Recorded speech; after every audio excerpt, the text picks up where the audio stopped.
Di zaman sekarang ini banyak sekali para pemuda yang asik bermain dengan dunianya. Tapi kali ini kami menjumpai pemuda yang sudah diakui sukses oleh masyarakat atas bisnis yang ia jalani. Randi Suryadi adalah namanya. Beliau adalah owner dari usaha Chop Snacks yang sudah memiliki berbagai cabang di Batu Aji, Bengkong, dan lain sebagainya. Penuh tantangan dan cobaan beliau merintis usaha tersebut. Bagaimana cara beliau menjalani bisnisnya? Mengapa beliau menjadi orang yang sukses di usia muda? Kita omset paling tinggi pernah nyampe di angka 180-200 juta per bulan.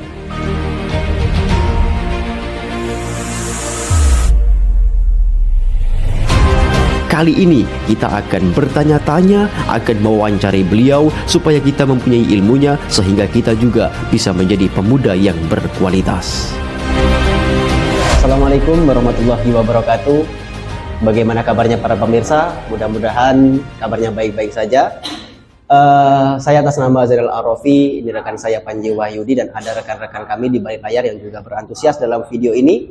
Kami dari Sekolah Tinggi Agama Islam Ibnu Sina Batam dalam jurusan Hukum Ekonomi Syariah yang sedang menjalankan tugas mata kuliah entrepreneur.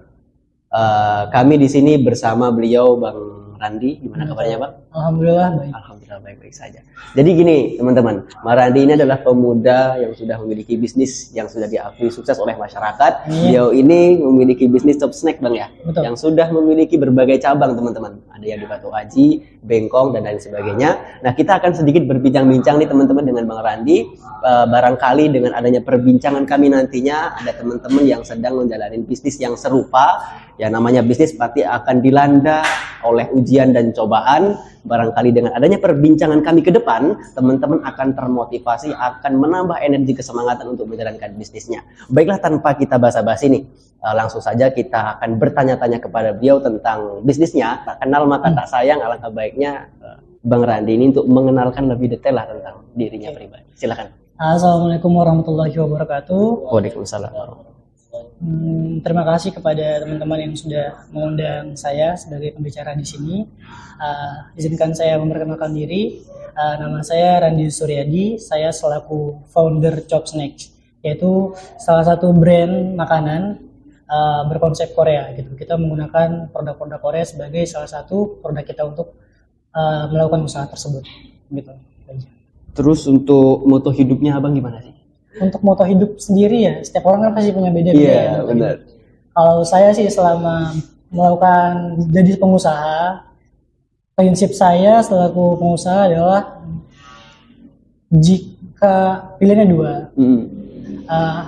saya selalu bertanya kepada diri saya sendiri, saya ingin bertumbuh atau saya ingin nyaman, karena saya tidak bisa melakukan keduanya. Yang artinya ketika saya ingin bertumbuh, saya pastinya tidak akan bisa merasakan kenyamanan, dan sebaliknya ketika saya selalu merasa nyaman, yang artinya peluang untuk bertumbuh itu sedikit. Jadi moto saya itu, kalau ketika saya selalu berprogres ke depan, hal-hal kecil secara konsisten gitu. Yang penting kita selalu melakukan progres lebih baik ke depannya. Jadi itu sih moto hidup yang saya pegang. Oke, siap-siap. Luar biasa, Masya Allah. Baik Bang, selanjutnya untuk profil usaha atau bisnis Abang ini, dari sejarah berdirinya itu gimana Bang? Sejarah berdirinya bisnis Abang ini. Oke. Untuk sejarah berdirinya Chop Snack ya. Jadi Chop Snack ini kan merupakan salah satu brand makanan ya. Kita jualan pinggiran jalan berkonsep semi container. Konsep kita ini take away, yang artinya ketika orang membeli langsung bawa pulang gitu. Jadi tidak menyediakan makanan di tempat. Mungkin beberapa outlet ada menyediakan, namun tidak semua. Nah, sejarah berdirinya itu kan berkonsep Korea ya. Kita awalnya itu melihat dari data. Kalau tidak salah itu datanya CNN, saya melihat pada saat itu Indonesia tercatat sebagai negara dengan penggemar K-pop terbesar di dunia, khususnya di dunia maya pada tahun 2021. Jadi dari data tersebut, pada tahun itu kita mulai tahun 2020, kurang lebih sudah 3 tahun berjalan sampai sekarang. Nah, pada saat itu kan tren Korea itu lagi hype-nya gitu, lagi tinggi-tingginya. Bukan cuma makanan, tetapi fashion, perfilman, drama, musik. Jadi itu secara tidak langsung merubah kebiasaan konsumen, khususnya masyarakat Kota Batam. Jadi saya melihat peluang nih, saya ingin ikut andil sebagai memanfaatkan momentum tersebut. Jadi kita coba riset produk makanan yang dari Korea, kita adaptasi, tentunya kita sesuaikan dengan taste atau selera orang Batam gitu. Jadi kita coba riset, kita cek di YouTube ya, berkali-kali kita riset, alhamdulillah akhirnya kita menemukan produk yang valid sampai sekarang. Jadi produk kita ini produk corn dog itu mozzarella, lalu di luarnya kita buat dengan tepung, jadi itu bisa dibilang kategori makan cemilan gitu. Jadi alhamdulillah sampai saat ini kita masih sustain atau bertahan gitu sih awal mulanya. Terus untuk modal awal tuh berapa Bang? Untuk modal awal ya, modal awal pada saat pertama kali buka itu tidak terlalu besar ya, karena awal mulanya kita kan starting small ya, kita coba hal yang kecil dulu dengan mungkin meminimalisir resiko yang ada. Kita tuh mulai mungkin di angka kisaran 6 jutaan aja, itu gerobak kecil di pinggiran jalan gitu, untuk modal awalnya. Namun seiring berjalannya waktu, alhamdulillah ya, karena kita kan terus improve ya, belajar. Alhamdulillah akhirnya kita sudah dalam 6 titik, dan untuk modal awal kita bervariatif ya, tergantung besar outletnya. Contoh sekarang itu di Tiban, itu kemarin kita pernah konsep ruko ya, itu kurang lebih 80 jutaan. Kemudian di Batu Haji kurang lebih 30 jutaan. Jadi kalau dirata-ratakan mungkin ratingnya 50 jutaan sekarang. Tapi untuk modal awal dulu pertama kali itu bisa dibilang relatif murah ya, 6 juta aja gitu. Pak Manci ada pertanyaan? Tadi udah jelasin Bang ya, dari modal berapa sampai sekarang berapa. Mungkin karyawannya Bang, kira-kira dari pertama sampai sekarang berapa? Untuk jumlah karyawan ya. Dari pertama pastinya yang terjun untuk secara teknis saya sendiri ya, saya yang jualan. Jadi saya coba jualan sendiri, cobain gimana sih rasanya di lapangan gitu kan. Jadi awal mulanya kita coba sendiri. Untuk sekarang alhamdulillah karyawan kita udah di angka 15-an.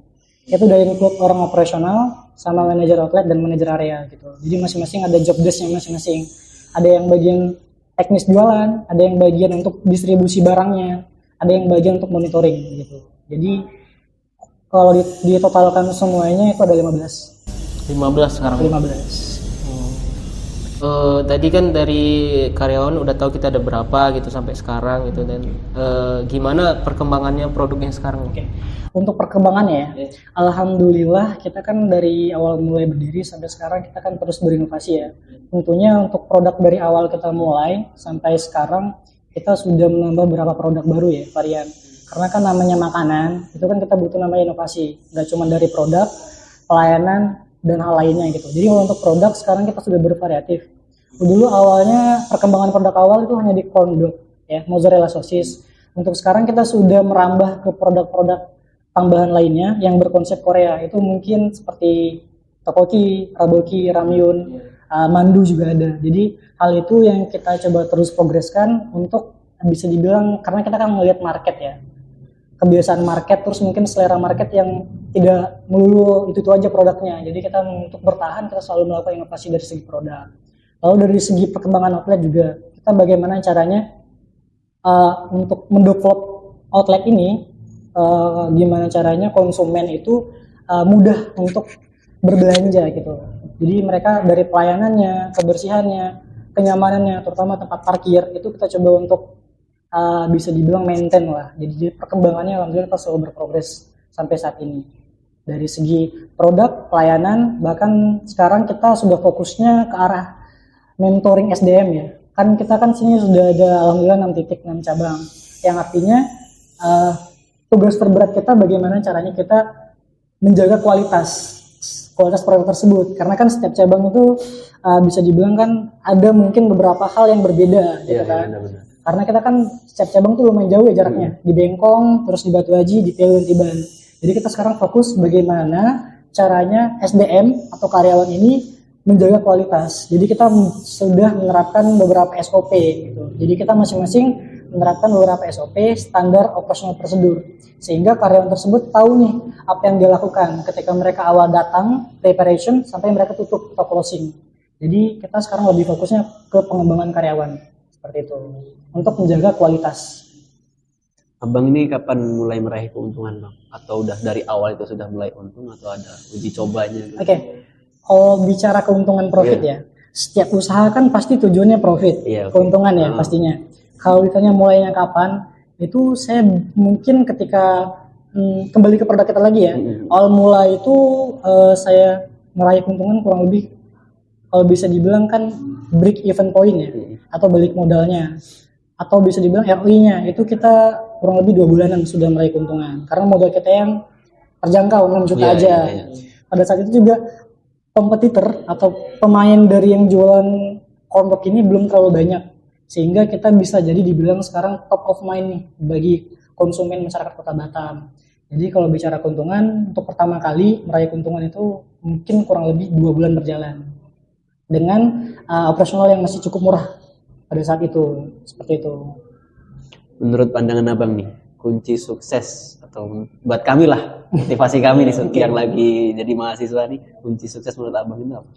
Kalau bicara sukses ya, kalau saya pribadi sih, saya juga belum tentu sekarang saat ini merasakan sukses ya. Kan setiap orang punya versi suksesnya masing-masing kan. Ada yang dari materi, ada yang dari mungkin impact untuk orang lain, ya kan beda-beda ya.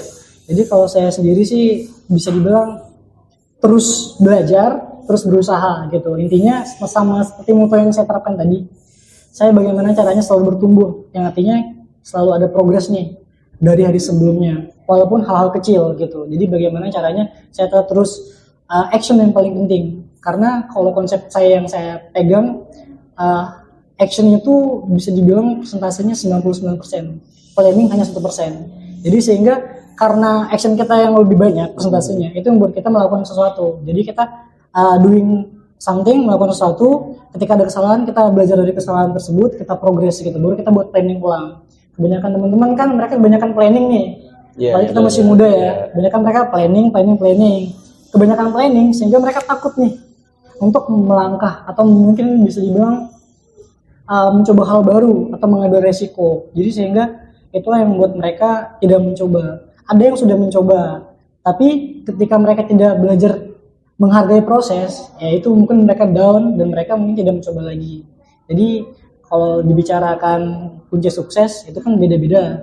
Jadi kalau menurut saya sukses itu kan berpola, gagal juga berpola. Sebelum saya di buka usaha kondok ini, saya sudah banyak juga coba-coba yang lainnya. Seperti itu. Trial error, gagal, jatuh lagi. Itu dulu saya ada buka kursus bahasa Inggris juga. Terus juga ada supplier, saya kirim sayuran, produk mall. Jadi banyak jatuh bangunnya. Sampai sekarang kita belajar, sampai sekarang kita alhamdulillah menemukan sebuah produk yang dipercaya sama konsumen. Sekarang tugasnya bagaimana caranya kita terus berimprovisasi, terus berinovasi gitu. Untuk produk-produk lainnya, terutama untuk diri saya sendiri, bagaimana caranya saya terus belajar gitu. Belajar hal baru lagi ke depannya. Jadi itu sih menurut saya. Berarti cintai proses lah bang ya? Pastinya. Karena kebanyakan orang mereka nggak menghargai proses loh. Kadang mereka udah semangat nih, jumpa lingkungan yang nggak mendukung, mereka down lagi. Nah ibaratnya hal-hal kayak gitu loh, bagaimana caranya mereka bisa ngedefend diri mereka untuk fokus ke tujuannya gitu sih. Kebanyakan mereka nih udah pengen usaha, tujuannya ke usaha, tapi itu gagal, terus juga mungkin omongan orang lain diremehkan. Kebanyakan kayak gitu ya, lagi kita anak muda, pengennya instan gitu, sehingga mereka udah nyerah gitu. Ujung-ujungnya mereka lebih memilih untuk kerja atau hal lainnya sih gitu. Jadi intinya selalu menghargai proses, konsisten, terus juga tekun dengan apa yang kita kerjakan dan fokus dengan satu hal sih. Itu sih menurut saya. Bang, kemarin ini kan sempat ada COVID nih bang. Betul. Nah itu dampak apa sih? Dampak yang terjadi pada bisnis abang di waktu itu, terus bagaimana abang menyelesaikannya? Oke, untuk COVID ya, pasti kita semua kemarin ngelewatin fase transisi COVID ya, bisa dibilang ya. Kebiasaan orang berubah, dari awalnya yang biasa mungkin sering belanja offline jadi ke online ya kan, karena isu-isu tersebut. Dan juga pasti berdampak ya terhadap produk kita. Pada saat COVID itu pada tahun 2020 ya, kurang lebih 2020 pertengahannya. Pada saat itu karena kembali yang saya bilang tadi, operasional kita pada saat itu tidak terlalu besar karena kita masih baru mulai. Nah, jadi kita saya sendiri kebetulan yang jaga, jadi saya tidak mengeluarkan budget untuk karyawan, paling budget untuk tempat saja, paling seperti itu. Jadi kalau untuk bicara COVID, kita lebih fokusnya ke penjualan push online. Jadi saya lebih jemput bola ketika ada orderan, saya nganter langsung kayak gitu. Jadi kadang kan orang takut keluar. Jadi bicara untuk menghadapinya, kita alhamdulillah masih sustain sih sampai situ. Karena kan operasional masih tidak terlalu besar. Apa sih Bang rencana ke depannya, terutama kan kita di era sekarang ini menghadapi tantangan teknologi dan persaingan kan? Apa sih rencana ke depannya buat Abang, usaha Abang ini? Oke. Untuk planning ke depannya ya. Kita sudah mapping nih planning ke depannya untuk tahun-tahun berikutnya, karena kita sudah aware atau sadari namanya kita melakukan usaha F&B ya, makanan, itu pasti harus perlu namanya inovasi produk. Tidak mungkin kan orang cobain produk kita itu aja. Yang artinya kita terus berinovasi, terutama di produknya. Kemudian bagian bagaimana teknologinya, pastinya kalau kita bicara teknologi, kita maunya benar-benar memanfaatkan teknologi tersebut untuk menjadi bisa dibilang partner media kita untuk membantu kita bisa mengefisiensikan lagi gitu. Jadi kita untuk teknologinya sangat berpengaruh bisa dibilang. Jadi kita betul-betul bagaimana caranya kita bisa memaksimalkan memanfaatkan teknologi tersebut. Contoh, kalau kita ngelihat ya F&B yang sudah besar ya, kita ngelihat dari brand besar McDonald, McD. Sekarang kan kebiasaan orang belanja itu mereka bisa langsung order, itu langsung bisa pesan tuh nggak perlu tanpa harus ke kasir. Mereka bisa pesan online atau mereka bisa pesan klik monitor drive thru, atau mungkin ketika kita masuk ke McD mereka kan bisa untuk pilih option menunya tanpa harus ke kasir gitu. Ada teknologi yang mengefisiensi atau men-shortcut itu. Jadi itu membantu banget untuk waktu, untuk pelayanan dan lain-lain. Jadi kita sangat merasa kalau perkembangan teknologi harus benar-benar kita manfaatkan, terutama untuk bagian online gitu. Mengapa Abang memilih bisnis Chop Snacks? Kan masih banyak nih Bang bisnis-bisnis yang lainnya. Oke, kenapa saya memilih Chop Snack? Sebelum saya memilih Chop Snack, tadi kan saya sudah jelaskan nih banyak kegagalan di usaha lainnya. Yang artinya saya belajar. Untuk di Chop Snack sendiri awal mulanya, kenapa saya memilih hal tersebut? Karena kalau bicara bisnis makanan ya, ini kan bisnis kebutuhan ya. Iya, benar. Yang artinya setiap orang kalau makanan pasti butuh. Itu long lasting, jangka panjang. Jadi kita memanfaatkan momentum tersebut untuk meng-create unique brand gitu. Jadi kemudian yang kedua, kita ngelihat juga nih, kita ngeriset dari market yang tadi saya bilang, target anak muda yang suka Korea. Jadi itu peluang sih untuk kita untuk meng-create tersebut. Kemudian yang kedua, yang paling penting dari segi operasional nih, kita bisa gampang untuk monitoring atau bisa dibilang menghitung biayanya. Kenapa? Karena kalau produk kondok ini, itu kita kan bisa per pieces ya hitungannya. Yang artinya kita bisa kalkulasikan ini produk bisa diduplikasi atau tidak gitu, lebih mudah menghitungnya. Dengan hal-hal tersebut lah mungkin saya memilih kondok sebagai salah satu usaha saya sekarang gitu. Untuk nama sendiri emang kayak gitu Bang ya? Namanya. Kalau untuk nama ya itu kan nama ini sebenarnya tanpa direncanakan sih. Chop Snack ini kita kan awal mulanya produknya kondok ya. Kondok itu kan mozzarella ditusuk menggunakan sumpit untuk pegangannya. Jadi cara penyajiannya bahkan sampai cara memakannya itu memegang sumpit. Kalau sumpit kan mungkin orang bilang dalam bahasa Inggris chopstick ya. Chopstick. Jadi saya ngambil kata chop dari kata chopstick. Lalu kemudian snack. Kenapa saya ingin produk Chop Snack ini menjadi produk cemilan bagi terutama masyarakat Kota Batam. Jadi cemilan yang menggunakan sumpit sebenarnya. Tapi sekarang kita udah mengimprove produk-produk lainnya. Jadi awal mulanya karena itu kita awal mulanya kan satu produk aja. Jadi terinspirasi dari kata chopstick seperti itu sih. Oke Bang, selanjutnya gini. Sebelum kita membangun usaha, kita akan mempertimbangkan tentang kelayakan bisnis nih Bang. Bagaimana cara Abang untuk memikirkan kelayakan bisnis Abang sehingga bisa berjalan sampai saat ini? Kalau bicara kelayakan bisnis ya, seperti saya bilang tadi, pertama saya mungkin melihat beberapa faktor ya. Yang pertama faktor operasional dan faktor market gitu. Dari faktor marketnya sendiri kita ngelihat kalau bisnis makanan ini kan mungkin bisa dibilang bisnis kebutuhan, yang artinya long lasting, jangka panjang. Namanya kalau bisnis makanan kan orang siapa sih yang nggak makan yang nyemil gitu kan. Jadi pertama dari faktor tersebut itu. Selain faktor yang tren Korea tadi. Terus yang kedua dari segi operasional. Yang saya bilang dari segi operasional kenapa itu layak? Pertama tuh kita belum tahu nih ini layak atau tidak. Karena saya pertama kali develop produk ini, saya hanya mencoba sih awalnya. Kita nggak tahu marketnya gimana. Terus kita belum belajar secara detail lagi. Ketika saya coba mulai, alhamdulillah banyak nih repeater lagi, yang artinya produk kita ini bisa dibilang dipercaya lah, mungkin disukai, yang artinya produk kita valid.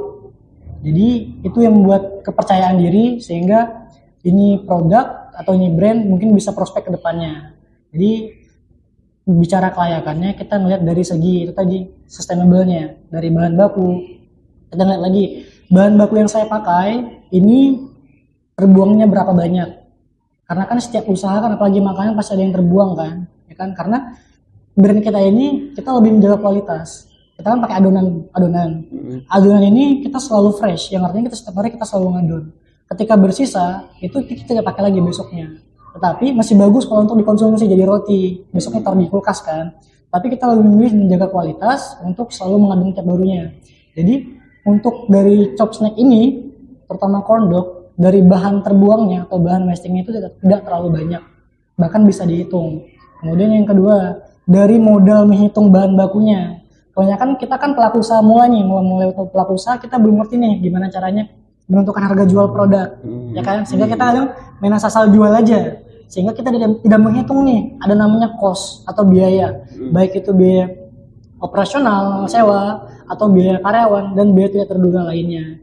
Jadi karena produk kondok ini mudah dihitung dari segi bahan bakunya, itu yang membuat saya merasa ini produk layak gitu untuk dikembangkan ke depannya. Karena produk ini gampang dimonitoring, yang artinya untuk diduplikasi ke cabang lainnya itu bisa kita pantau, bisa kita monitor dari inventory stok barangnya gitu. Dan ketersediaan bahan bakunya juga selalu ada.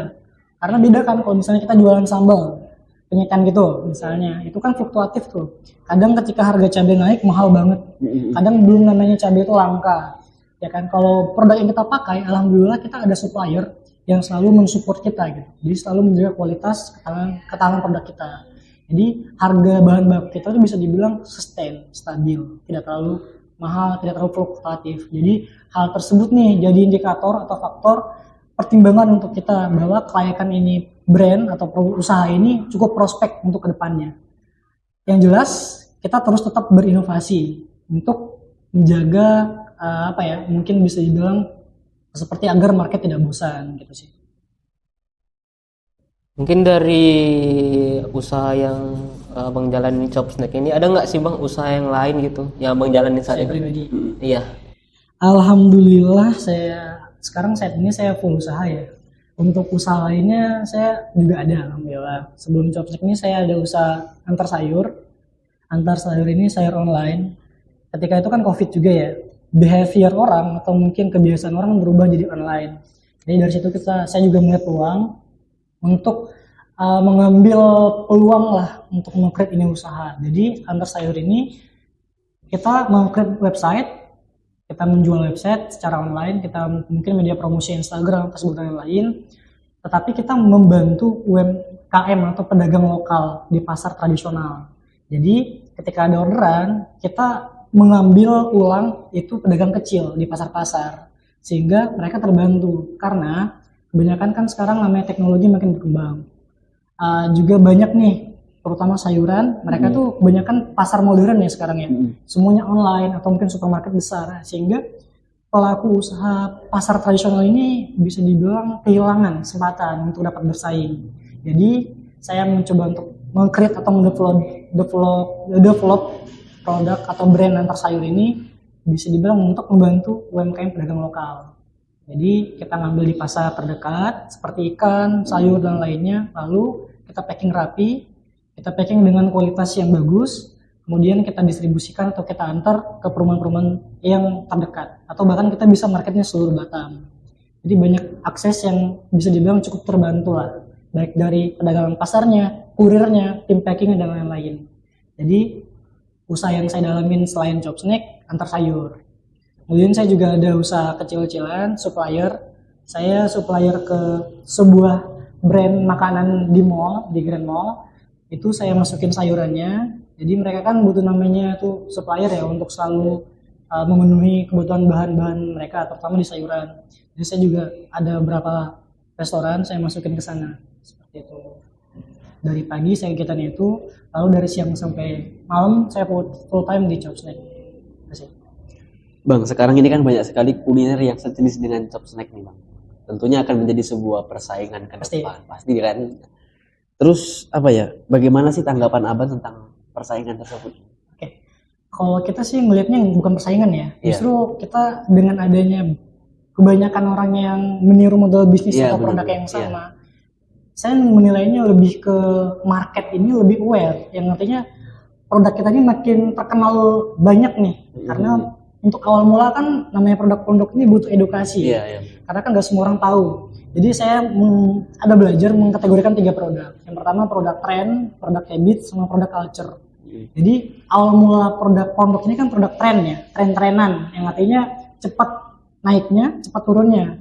Tetapi ya, alhamdulillah kita saat ini masih menjaga kualitas, alhamdulillah kita terus berinovasi, sehingga saat ini kita masih bertahan, mungkin sudah berada di fase produk habit ya, atau kebiasaan, karena kita melihat konsumen itu belanja ke produk kita seminggu bisa balik 2 kali atau 3 kali, bahkan ngajak keluarga lainnya.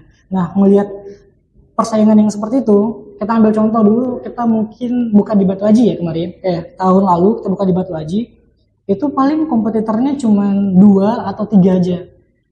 Dan saat ini kemarin saya riset ke sana itu ada lebih 10 ke atas brand jual produk yang sama. Yang artinya kita semakin ngerasa justru tertantang ya untuk terus berinovasi. Makanya kita menghadirkan produk-produk lainnya yang berkonsep Korea. Kita bagaimana caranya sekarang lebih fokus menyelesaikan masalah konsumen sih sebenarnya. Konsumen maunya apa, kita coba sediakan seperti itu. Jadi menurut saya saat ini itu jadi strategi kita untuk dapat bertahan bahkan bersaing dengan kompetitor seperti itu. Ya alhamdulillahnya dengan mungkin harga kita kan bisa dibilang worth it ya, tidak terlalu murah tapi tidak terlalu mahal, yang artinya ada harga ada kualitas. Alhamdulillah itu menjadi pilihan sampai saat ini pilihan konsumen ya untuk kategori cemilan. Jadi kita alhamdulillah masih running dan sustain gitu sih. Sekarang udah ada berapa cabang sih? Sekarang semuanya total. Untuk total cabang sekarang alhamdulillah udah ada 6 titik, 6 cabang. 6 cabang ya. 3 di Bengkong, 1 di Batu Haji, 1 di Piayu, 1 di Tiban. Nah untuk di Bengkong sendiri itu kita ada di kios konsepnya, ada semi kontainer sama ada kontainer kecil. Jadi 3 konsep yang berbeda. Kalau di Piayu kita semi kontainer agak besar, di Batu Haji semi kontainer agak besar, di Tiban kita awalnya di ruko. Kemudian ada beberapa faktor yang membuat kita pindah sekarang konsep kita di Tiban itu semi kontainer juga gitu. Jadi kita ada 6 cabang. 6 cabang. Untuk omset sekarang berapa per bulan? Harus di spill ya omsetnya. Kalau boleh tahu ini, Bang. Enggak tahu apa gitu. Iya. Mungkin biar jadi motivasi ya teman-teman. Iya, biar kami semangat. Oke. Kalau untuk omset semua cabang ya, kan kita bervariatif. Iya, ya. Kadang ada yang rame, ada yang biasa aja, mungkin juga ada yang sepi bahkan. Kalau digabungin semua, kita omset paling tinggi pernah nyampe di angka 180 sampai 200 juta per bulan. Per bulan. Iya, paling tinggi. Tapi kita sekarang indah ketawa. Luar biasa.